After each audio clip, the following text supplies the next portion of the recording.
Hey guys, it's Mr. B here. I got a 2011 Honda Ridgeline, and today I'm going to show you guys how to remove and install your AC service valves. So I do have other videos on this vehicle. I'm in process of repairing the AC compressor. I've got the new AC compressor on there.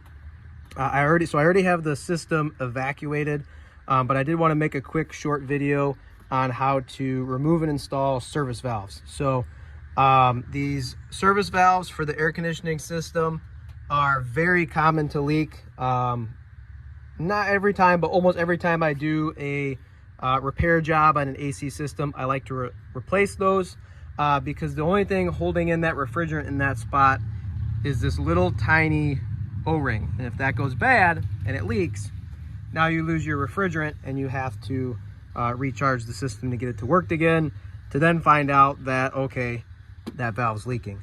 Some obvious signs would be if refrigerant was just spewing right out of it, or if you could hear it leaking, then obviously that's a telltale sign. But sometimes they leak slowly over time, and you might have working air conditioning for a month or two, and that might be your only leak. So we've got one valve way down in there. That's the high side, and this one right up on top is the low side. I went ahead and bought the whole kit. So I got the two new valves, service valves there, and then I've got the new caps. You could technically use the old ones, but make sure those caps go back on.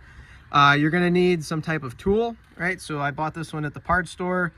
It's pretty self-explanatory. It goes down in there, catches the valve, you unthread it, and then thread the new one back in. This car doesn't have this style, but GM is known for this. They like to use these threaded valves where you replace the entire assembly. So you might run into one of those where you have to use a wrench or a socket of some sort to get that out and replace the whole unit. On this vehicle, we don't have that. You can replace just the valve, and sometimes they're stuck in there pretty good. So with that tool, I like to use a pair of pliers, at least to loosen it up and get that out of there. And you want to be careful not to put too much torque into this, because you don't want to mess up the threads inside of there, because if that strips out, now I have to replace that whole line just to have a working service valve.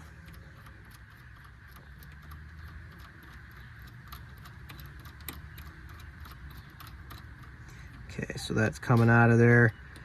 All right, so there's one.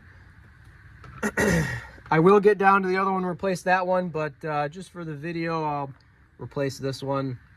And like I said, I do have other videos on how to replace a compressor, an AC condenser, an expansion valve, and then I will have another video on how to recharge this system using a set of gauges. So when I go to put this valve in, I'm just turning that to the right. That's nice and snug.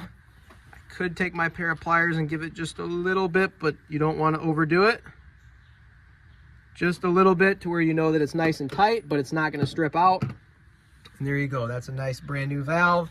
And we know that that's not going to leak. So that's how to remove and install an AC service valve. Please like and subscribe if you found that this was helpful, and go ahead and look at some of those other videos on how to recharge the system and everything else. Thanks.